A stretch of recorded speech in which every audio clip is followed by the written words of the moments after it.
Hello everyone, welcome to Krishna coaching centre. और वहाँ यहाँ पर हम देखने वाले हैं कि 11th की ज्योग्राफी में से फ़िलहाल 2020 के लिए कौन कौन से चैप्टर को हटा दिया गया है। तो जो हमारी बुक 1 है, जो फिज़िकल ज्योग्राफी वाली हमारी बुक है, इसमें से 5 चैप्टर जो हैं वो पूरी तरीके से कट कर दिए गए हैं। कौन कौन से chapter? That is chapter number 2, जो कि है origin and evolution of earth. फिर है chapter number 7, that is landforms and their evolution. फिर है chapter number 10, that is atmospheric conditions.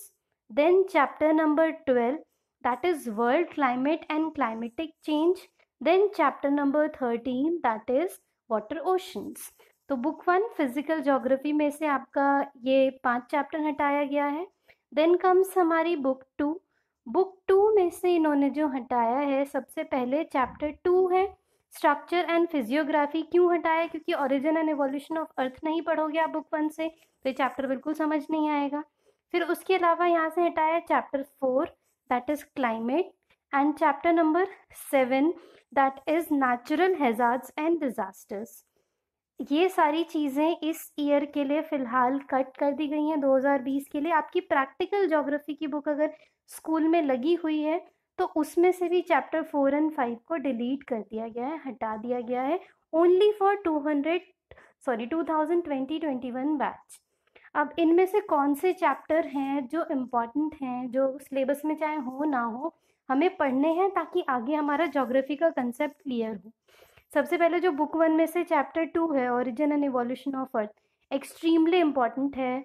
आपको वो ज़रूर पढ़ना है, चाहे एग्ज़ाम में आ रहा है या नहीं, क्योंकि अगर आपने ह्यूमैनिटीज़ ली है, आप प्यार करते हो इस सब्जेक्ट से, आप समझना चाहते हो चीज़ों को, तो इस चैप्टर के बिना ज्योग्राफी तो नहीं समझ में आएगी। लैंडफॉर्म एंड देयर इवोल्यूशन, आप इसको ऊपर ऊपर से पढ़ सकते हो, आपको समझ में आ जाएगा। एटमॉस्फेरिक कंडीशन आप एक बार को छोड़ भी सकते हो। वर्ल्ड क्लाइमेट, वाटर ओशंस एक बार को छोड़ सकते हो, बट हाँ मैं ये कहूँगी उसके बेसिक कंसेप्ट फिर भी आपको पता होना चाहिए। आपको बार बार रीड, अगर टाइम नहीं है तो मत करो, बट मेरे ख्याल से आप टाइम अफोर्ड कर सकते हो।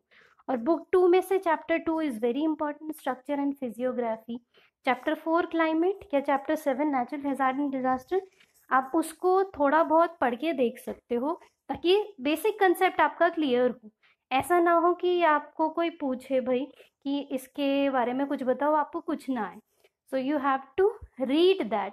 आप एक बार को इग्नोर करो जो सिलेबस कम हुआ है, क्योंकि जो आगे लाइफ में सब चीज़ें आएंगी वो आपसे कभी ये नहीं पूछेंगे कि हाँ भाई तो 2020 से आया है तो तेरे लिए अलग से रिजर्वेशन कैटेगरी रखते हैं, ऐसा कुछ भी नहीं होगा।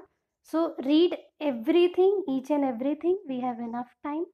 So thank you so much. Meet you all in my next video.